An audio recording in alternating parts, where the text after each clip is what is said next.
Welcome to Duke Fuqua Insights, a podcast where we explore faculty research and the actionable takeaways for business leaders at every level.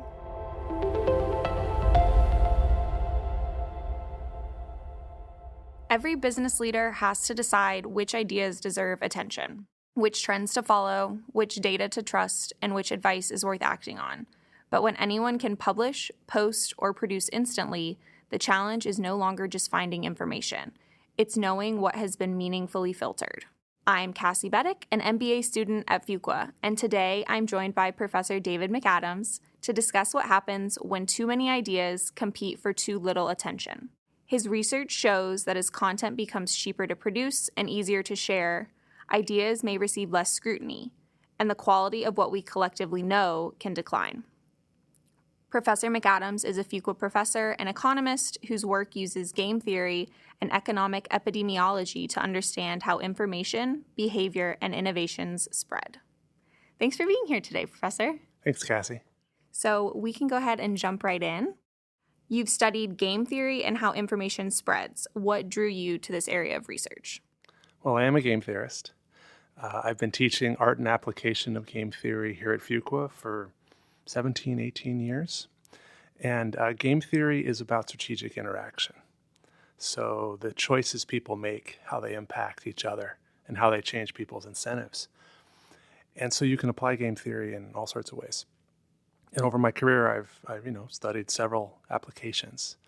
But for the past decade plus, I've been really focused on this question of how information spreads, which is really central to economics. You don't talk about it too much in, say, core. Mm-hmm. But if you think about it, how do we grow as an economy? We develop new technologies. We have to deploy them. So somebody have to learn about them. Mm-hmm. The information has to spread.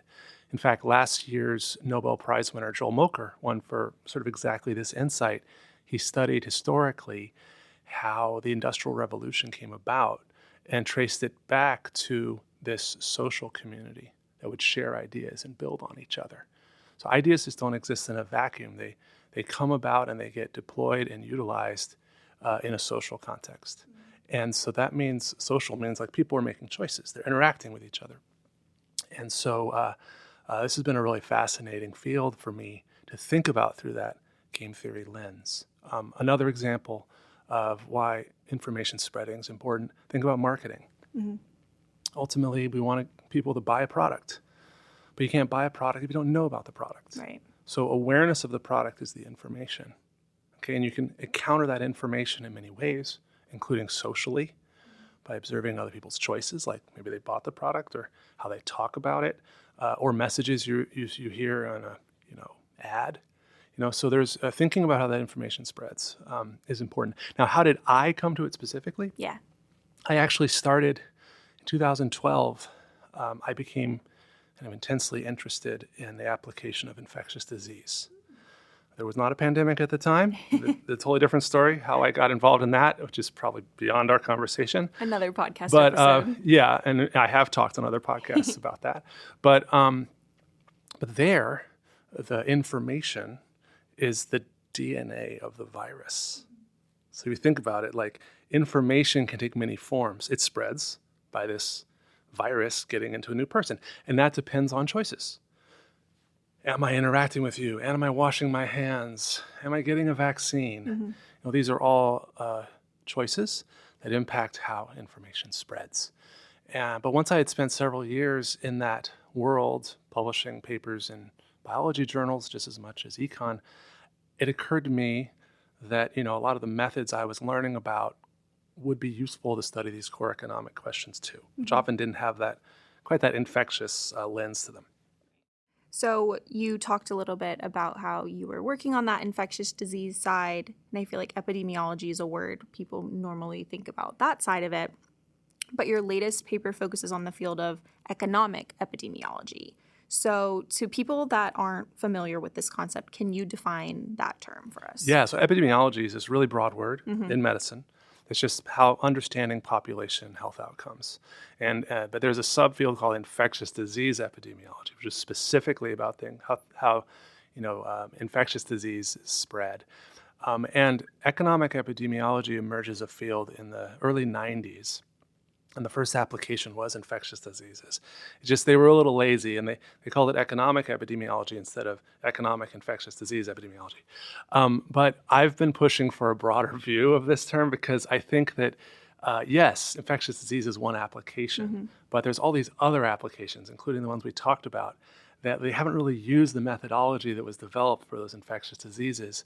So the way I would frame it, and again, this would not be your Wikipedia definition, but what economic epidemiology is about is how the choices people make affect how information is created, how it spreads, and how it's used. And the focus traditionally is on that middle word, which is how it spreads. But a lot of my work is thinking about, well, the way information spreads affects, well, the incentives to create it. Because information doesn't grow on trees, right?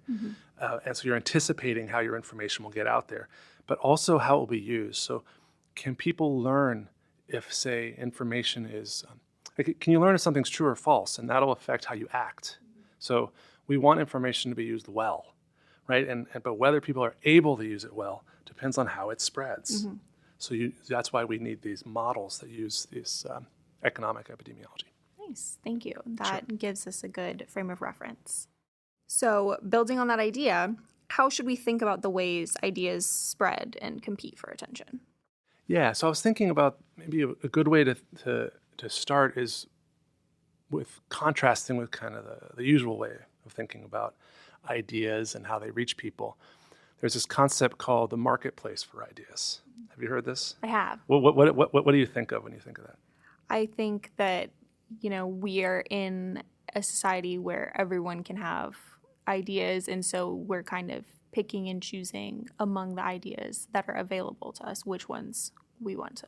Okay, so you can choose which ideas you like best. And there's also this sense in which the best ideas will win, right? And if you think about, so implicit in that concept of marketplace, well, what is a marketplace? It's a place you go where everything is, and you pick apple, orange, and they're right next to each other, and you can just directly compare them. But if you think about how you actually encounter ideas, it's not really a marketplace. Ideas are spread around. In particular, ideas exist in people's brains, different people's brains, in different places. So by definition, they're not all together in a marketplace. And social interactions are where they get exchanged. And when I say social interaction, I could mean us talking, but could mean also some other way of communicating, like, you make a post and I see the post, or, you do something and I see the results of what you did, or something like that. So if we step away from that conventional model that just ideas exist out there, and we think about how they're spreading, that leads us to focus on these other choices people make. And this particular paper I wrote recently, the main decision that I'm focusing on is how intentionally or how intensively do you go out there and seek out information? But there's a lot of other choices people make too, like how intentionally do you really take care to only tell other people things that are true? So are you investing your time and energy in figuring out what's useful for someone else, or are you just saying it? And economics also focuses you on intention, like what are your goals? And that can affect, I think, because goals can also be designed. We can change what motivates, by, rewarding someone for certain behavior and so on. So you said you were talking about what we're focusing on, attention. So attention is a big part of this work. Why does attention matter so much in determining which ideas survive, spread, and get ignored? Again, I think it's helpful to think, well, why is it useful to think about attention? And attention in economics was really brought into the world of economics by this guy named Herbert Simon, who won the Nobel Prize back, in the 70s. And because at that time, computers were just coming online, and there was just like this explosion of information. It's like, oh, wow, this will allow us to live in a utopia, like people were thinking. And Simon is like, it's great to have all this information out there, but this creates a new dilemma. He said information's not free. In fact, he said when there's an abundance of information, there's a scarcity of attention.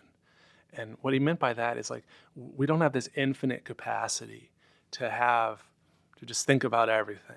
So his work really focused on the role of information processing. It's like what you really need is not like someone to go out there and collect gazillions of bits of data. What you need is someone to take existing data and turn it into something simpler and more actionable. Mm-hmm. So that's what, so there's this concept of information overload, which he kind of, his work brought to attention. And speaking of attention, I've kind of forgot your question. So can you remind me? Of course. Why does attention matter so much in determining which ideas survive, spread, or get ignored? Yeah. So starting point is we don't have infinite capacity. Mm-hmm. Okay. But then, you might think to yourself, well, as technology is changing, kind of the cost of attending to lots of information is also changing. So maybe the utopia world could come about. Like maybe as the cost of attention goes down, we could end up living in a world that's approximately the marketplace for ideas, where everyone can pick and choose and figure out, right? But the problem is that people are making choices, and the choices they make will change as the environment changes. Mm-hmm. Okay, so in game theory we have this concept called equilibrium or Nash equilibrium. So like as you, so we need to think about how our choices are engaging and interacting with each other, and so it could be that as the cost of attention goes down, we get closer to the utopia, or it could be that we remain trapped in some sort of equilibrium that's very far away from that. Now, I should say, I didn't necessarily ask that question in the most recent paper. That's like, I guess, an open research question of whether as the cost of attending things goes down. But, but just speculating here, there's this thing called the free riding effect that you might have heard about, that when someone else can do something, well, you have an incentive to let them do it and do less yourself. Right. So it's not really obvious that there'll be one person out there who will be, So thinking about that social interaction, thinking about the equilibrium outcomes, having a systematic, careful way to think through these effects and their secondary effects, that's kind of the value of having a theoretical framework. Mm-hmm. We may go in this talk in our conversation to talk a little bit about the work I did, but you can use a systematic framework to address other questions as well. And I think that's sort of useful, especially in a fast-changing world. So like as every day, the technology is able to do something it couldn't do yesterday, the theoretical framework is helpful for sort of guiding you to better predict and understand where things are going to go. So what I've been trying to do is build those theoretical frameworks that people can then use. Nice. So you've already mentioned a couple times about your paper on the research that you've been working on. Let's maybe get some cliff notes, hit the highlights for me, tell me what this paper is about. Yeah, fundamentally, so what I'm thinking about is how our choices interact with each other, right? So in particular, let's say you learn about something. Okay, now you might then tell me. Now I know about it. I might then tell someone else. Now we could just say, well, let's imagine that as a mechanical process where things just automatically spread. Okay, but it's not a mechanical process. When you encounter something, you're going to think about it, and you may or may not put it in your memory. You may or may not put it in that part of your memory that you tell people at parties, right? So there's some choices going on there, maybe more or less conscious choices, but there's choices going on there, and that affects what you share. And then I will encounter what you tell me, and I'll say, oh, Cassie just told me this thing. She's got a pretty discerning person. Maybe I should know this thing. But I might think, well, that's dumb. Like she made a mistake this time. I'm not going to tell. So what emerges are these social transmission chains, where as information goes farther down a chain, on average it gets more reliable. Okay, so there's a sense in which you can think about information not as a marketplace, as a whole bunch of chains that are reaching you. So you learn about things, and if you draw those chains, it looks kind of like a tree. That's what we call a network. Okay, so this network emerges. And what the main thing I focus in this particular paper that I wrote most recently is the volume of information that's coming in. If once in a while you get like this little drop of knowledge, you're like, oh my God, I got a piece of information. You're going to treat it differently than if there's this like torrent, this hose of information being hit with all the time. Mm-hmm. And in particular, because you have limited information, you won't be able to process everything in the torrent. Okay, and when you talk to people, they're getting such a torrent, they won't be able to attend as much to what you told them. So what's going to end up happening is the social chains, the transmission chains will be shorter. And so the information that is in people's minds will be less reliable. So this model is capturing a trade-off between the volume of information that comes into a society and the quality of information that people know. So people know more, but they're dumber. So that's kind of the equilibrium outcome. And so, and there's various implications of that. What does that really mean? And I should also just say, as a theorist, the point of theory is not to try to build a model that exactly matches the world.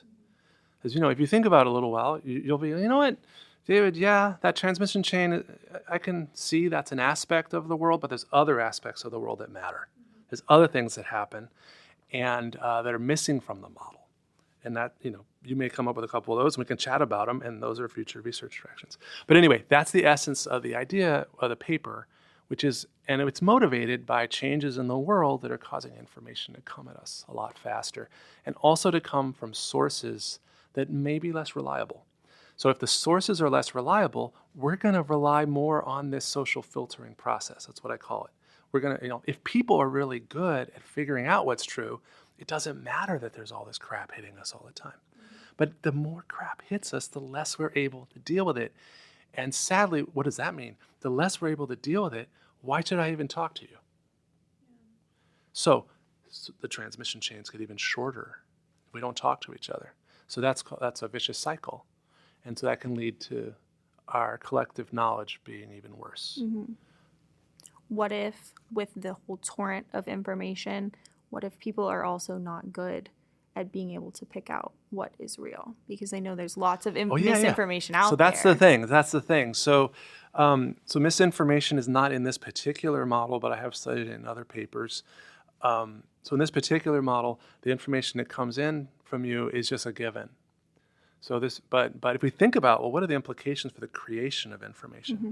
So if your goal as a misinformation creator is to harm the society that you are injecting information into, well, hey, this is good times, because guess what?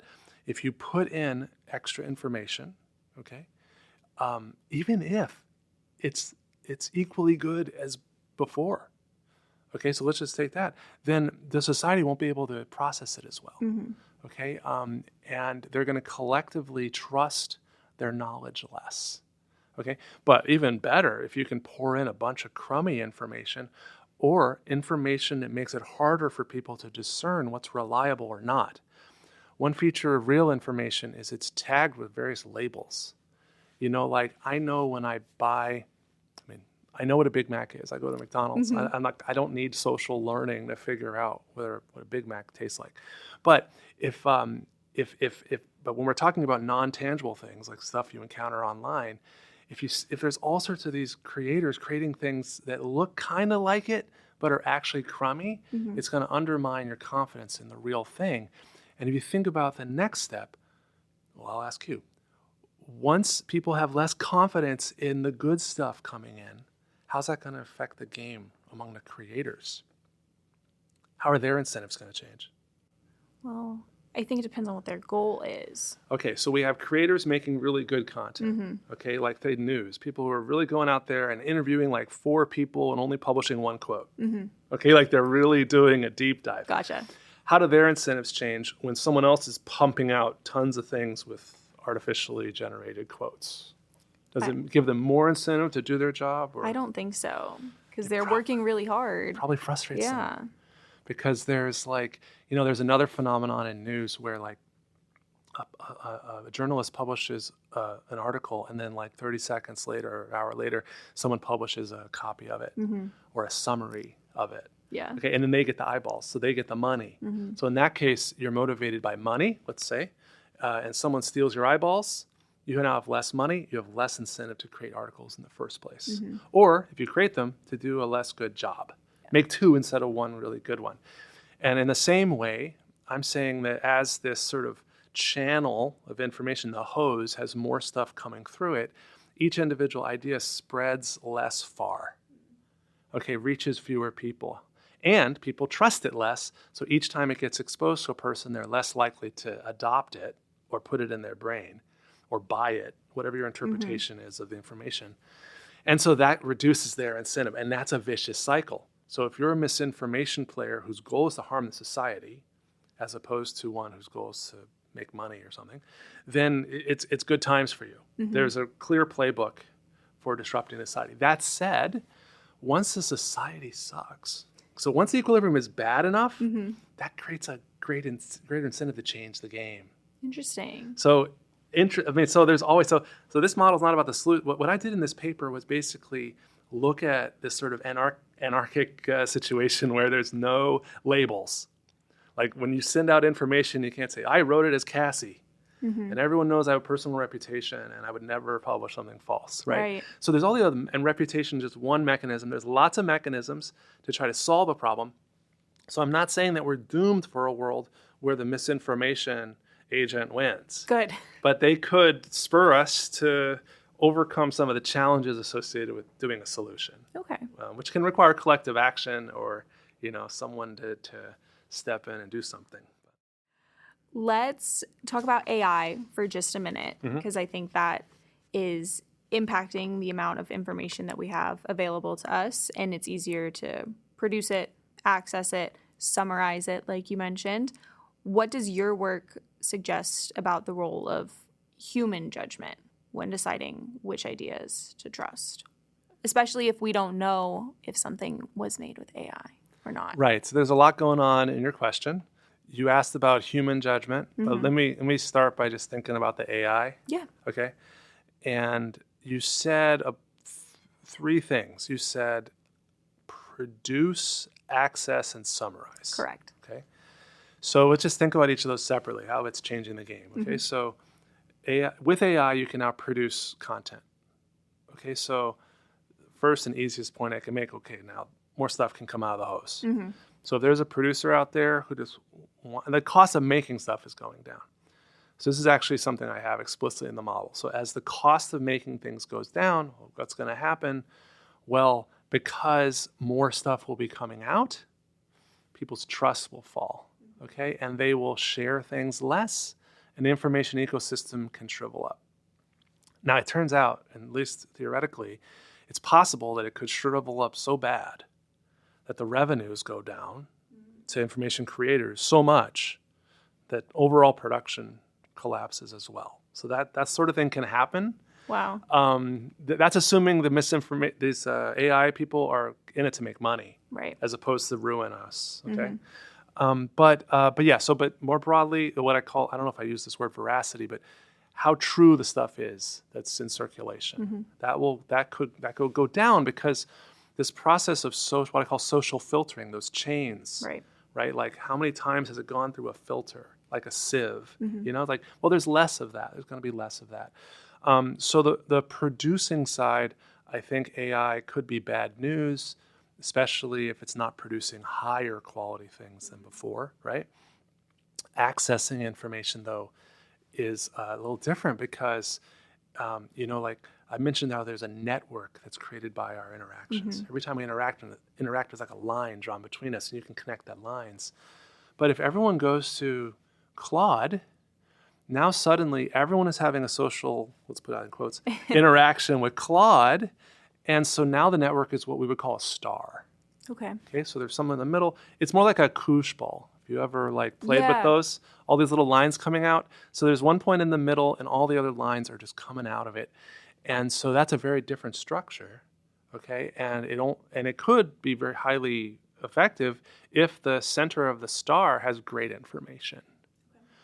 All right, and this actually relates to another famous scientific study. This guy, Francis Galton. You ever heard of? I have not. Wisdom of the crowd? Oh, okay. So he did this famous study right around the turn of the 20th century, so a long time ago. And he went to it wasn't a state fair, it was in England, but he went to a state fair, and they had a thing where, in some movies they have like the guess the weight. You ever seen Babe? Yes. Okay, the way he wins the pig is he guessed the weight of the pig is the closest. Well, what they did is they have everyone guess the weight of an ox. Whoever guessed the closest, like, get the ox, okay?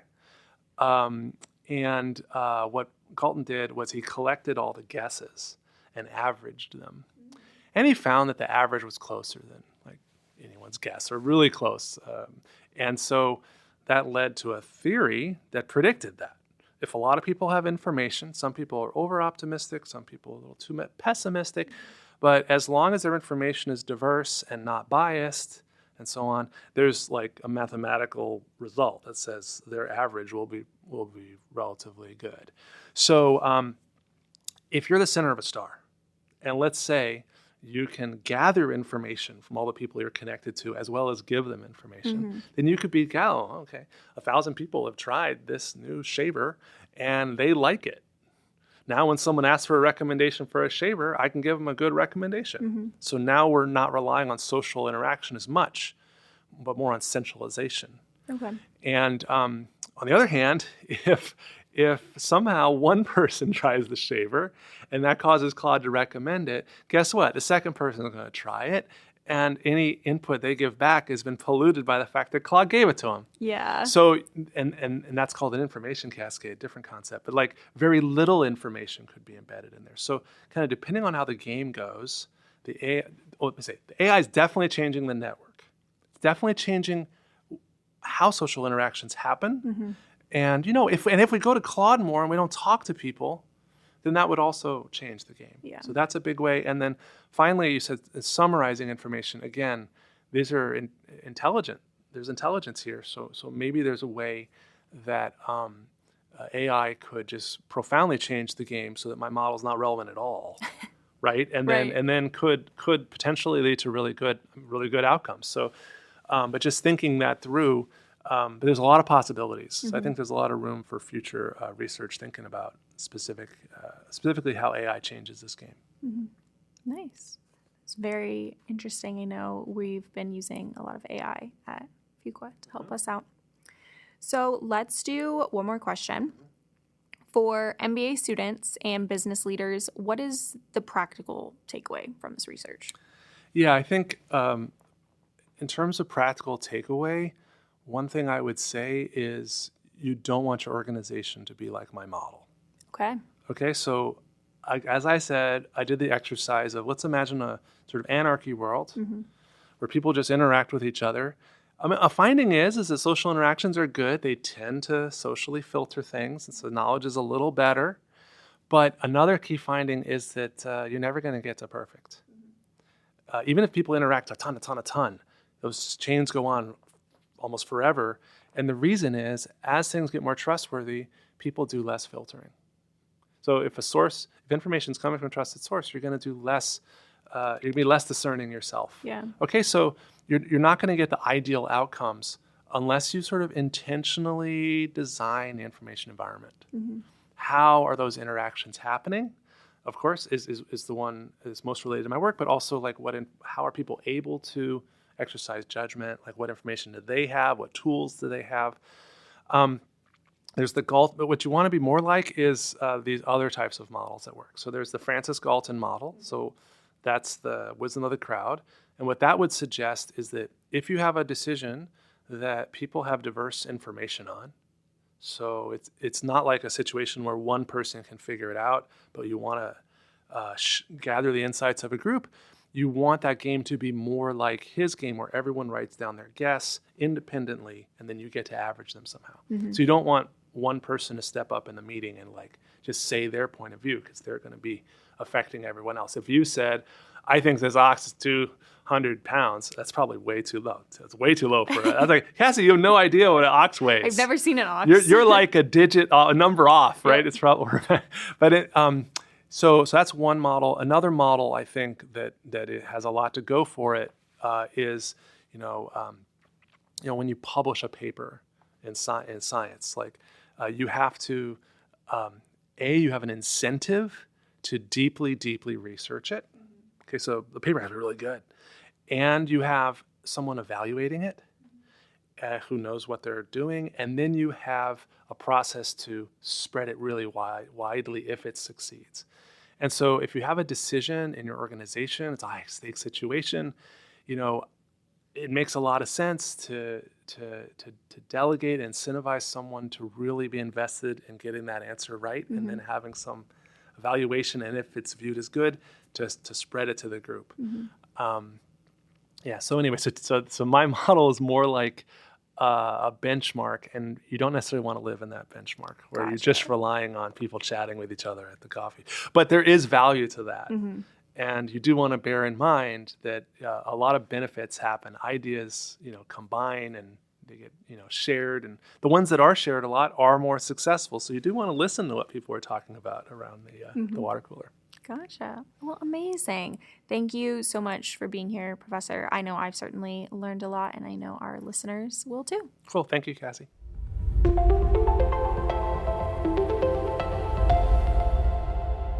Duke Fuqua Insights is produced by the Fuqua School of Business at Duke University. You can learn more at fuqua.duke.edu/podcast.